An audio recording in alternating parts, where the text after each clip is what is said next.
साहिब बंदगी सतनाम। तो आज परमपिता परमात्मा की अपार कृपा से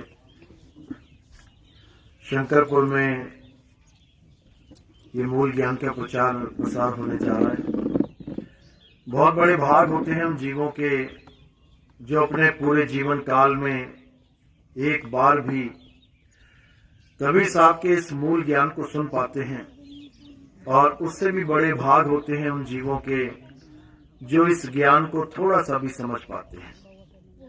क्योंकि सुनना आसान है, आए बैठे घंटा 2 घंटा सुन के चले गए, लेकिन इस ज्ञान को समझना बहुत मुश्किल है।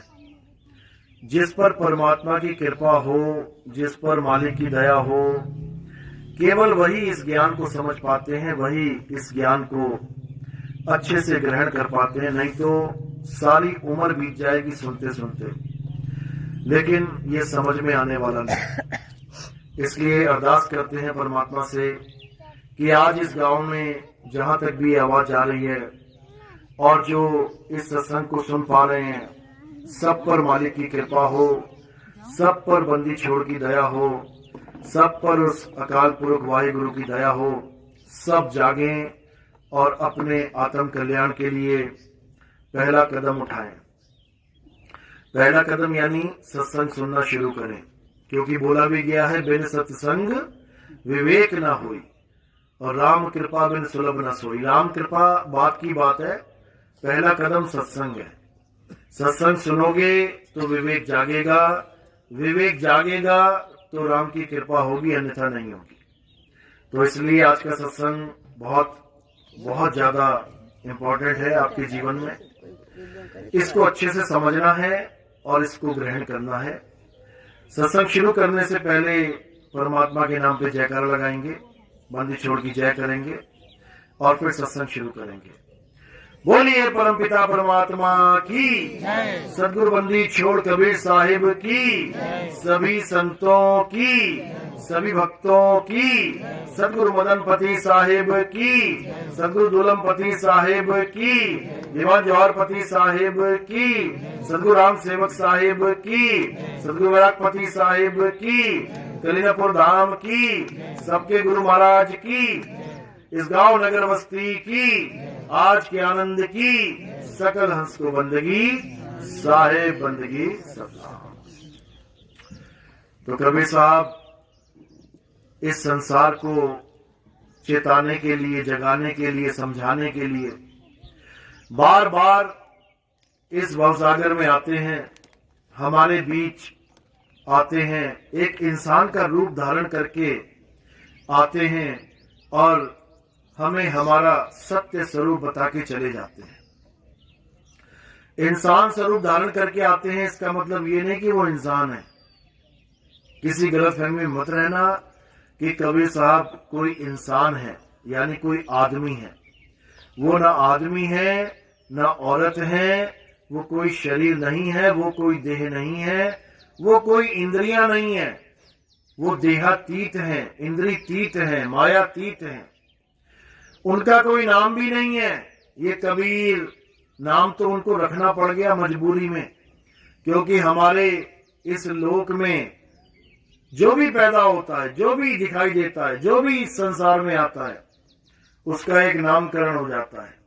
आप देखेंगे आपके दादा परदादा, आपके पिता, आपके माँ बाप, आपके बच्चे, सगे संबंधी, हर किसी का एक ना एक नाम रखा गया है। ऐसा हो नहीं सकता कि आप कोई आदमी को देखो और पूछो तेरा नाम क्या, वो कहे कि मेरा कोई नाम नहीं है। ऐसा नहीं हो सकता। कोई ना कोई नाम उसको दे ही दिया जाएगा, चाहे उसको पैदा होते ही उसके घर वाले त्याग क्यों ना दें। नदी के किनारे भी छोड़ गए ना, और कोई उठा के लेके चला गया, वो भी उसका नाम रख देगा। अरे इंसान के छोड़ो, यहाँ कुत्तों के नाम रख दिए जाते हैं। किसी घर में कोई कुत्ता पला हो, पूछ लेना कुत्ते का क्या नाम है, फटाक से बता देगा। बकरियों के नाम, भैंसों के नाम, गाय के नाम, सबके नाम रखे जाते हैं, लेकिन कौन रखता है? इंसान रखता है। अब तुम कुतिया को जाके मत पूछने लग जाना तेरे बच्चों के नाम क्या है, वो नहीं बता पाएगी। ये इंसान रखता है। क्यों रख पाता है? क्योंकि इंसान के पास 52 अक्षर हैं। इंसान के पास 26 अक्षर हैं, इंसान के पास 84 अक्षर हैं। अलग अलग भाषाओं में अलग अलग गिनती है अक्षरों की, लेकिन कहलाते अक्षर ही हैं। अंग्रेजी भाषा के अक्षर, हिंदी भाषा के अक्षर, पंजाबी के, उर्दू के, फारसी के, जापानीज, चाइनीज, पुर्तगीज, जितने मर्जी देख लो, हर भाषा में अक्षर होते हैं। अक्षर का मतलब होता है उस भाषा की इकाई, यानी सबसे छोटा वर्ण अक्षर कहलाता है। उन्हीं अक्षरों को जोड़ जोड़ के शब्द बनाए जाते हैं। जैसे दो अक्षर हैं का, रा, दोनों को जोड़ दो बन गया कर। दो अक्षर हैं पा, ला, दोनों को जोड़ दो हो गया पल। यानी दो अक्षरों को जोड़ने पे या दो से ज्यादा अक्षरों को जोड़ने पे शब्द का निर्माण हो जाता है। अब शब्द तो बन गया, लेकिन ये वो शब्द नहीं है जिसकी महिमा कबीर साहब गाते हैं। ये कौन से शब्द हैं? ये 52 अक्षरी शब्द हैं। कबीर साहब कौन से शब्द की महिमा गाते हैं? वो सार शब्द की महिमा गाते हैं, इन 52 अक्षरी शब्दों की नहीं। 52 अक्षरी शब्दों का उत्पन्न भी होते हैं और इनका नाश भी हो जाता है। यानी 52 अक्षर पैदा भी होते हैं और इनका खात्मा भी हो जाता है। लेकिन कबीर साहब का जो अक्षर है, कबीर साहब का जो शब्द है, उसको ना पैदा किया जा सकता है, ना ही उसका खात्मा होता है। इसीलिए उसे आदि अक्षर कह देते हैं, उसे नी अक्षर कह देते हैं, उसे आदि नाम कह देते हैं, उसे नी शब्द कह देते हैं, उसे अन्य अन्य प्रकार के शब्दों से, पर्यायवाची शब्दों से उसको याद किया जा सकता है। लेकिन उसे 52 अक्षरी शब्द नहीं कह सकते, क्योंकि 52 अक्षरों का घनघोर विरोध किया कबीर साहब ने। क्या समझा रहे हैं? कह रहे 52 अक्षर जीव आधारा और आदि अक्षर जीव्या से न्यारा। दोनों अक्षरों का निबेड़ा कर दिया। ज्ञानी होगा समझ जाएगा और मूर्ख होगा नहीं समझ पाएगा। ज्ञानी होगा समझ जाएगा कि जो अक्षर नाशवान है वो जीव से पैदा होते हैं। 52 अक्षर जीव आधारा, यानी जीव है तो अक्षर है और जीव नहीं तो अक्षर नहीं। आज जितने भी गुरु ये अक्षर देके जपवाते हैं, इनका धंधा क्यों चल रहा है? क्योंकि इनके मुंह में जुबान सलामत है। अगर इनकी जुबान में कोई लकवा मार जाए या इनकी जुबान कट जाए या कोई ऐसी बीमारी हो जाए कि ये बोलना ही भूल जाए, तो ये धंधा चौपट हो जाएगा। क्योंकि अक्षरों के द्वारा ही इनका धंधा चल रहा है। ये जितने भी गुरु बैठे हैं, अक्षरों को देके उसका जाप करवा के इंसान जन्म बर्बाद करने का जो ठेका ले रखा है इन लोगों ने, इनका सारा धंधा 52 अक्षर का धंधा है। और कबीर साहब इन 52 अक्षरों का जोरदार खंडन करते हैं। क्या कहते हैं? 52 अक्षर जोरे आन, सक्या न अक्षर एक पहचान। कहते हैं इन 52 अक्षरों को जोड़ तोड़ के दुनिया भर के नाम बना के बैठ गया ये गुरुआ लोग। इनको गुरुआ बोला जाता है। जो तंत्र मंत्र देता है, किसी ने 2 नाम दे दिए जपने को, किसी ने 3 नाम दे दिए जपने को, किसी ने 4, 5, 6, 7, 8, 9, 10 हजारों नाम दे दिए जपने को। ये गुरुआ कहलाते हैं, गुरुआ। कबीर साहब कहते हैं गुरुआ तो घर घर फिरे और कौड़ी केर 50, अपने रूप की खबर नहीं शिष्य करण की आस।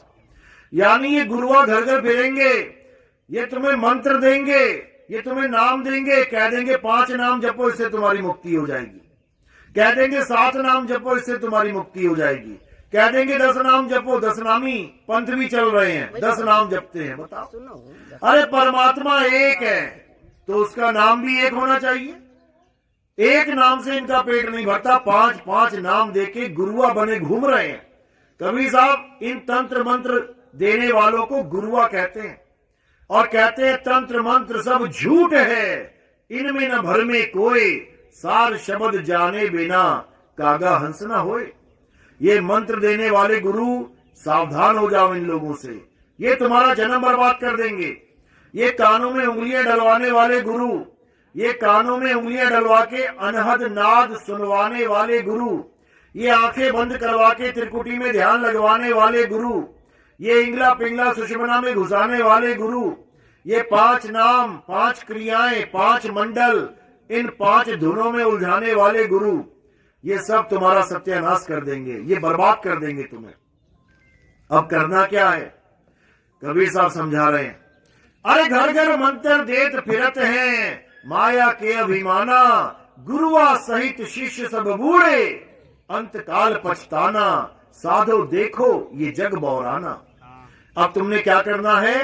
अब तुमने दोनों प्रकार के अक्षरों का निबेड़ा कर लेना है, दोनों प्रकार के शब्दों का निबेड़ा कर लेना है।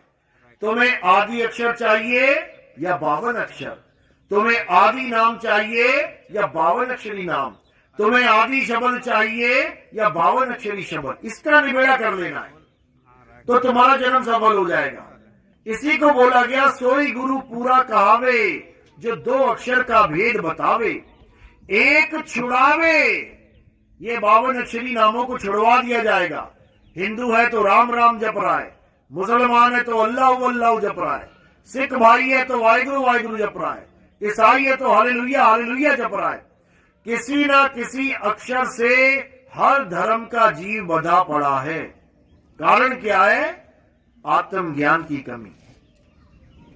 ये उस आत्मा को नहीं जानते जिस आत्मा की वजह से ये सारे अक्षर अस्तित्व में आते हैं। अगर कोई राम राम जप रहा है तो किसकी वजह से? आत्मा की वजह से। अगर कोई अल्लाह अल्लाह कर रहा है तो किसकी वजह से? आत्मा की वजह से। अगर कोई वाहिगुरु वाहिगुरु कर रहा है तो किसकी वजह से? आत्मा की वजह से। अगर कोई हालेलुया कर रहा है तो किसकी वजह से? आत्मा की वजह से।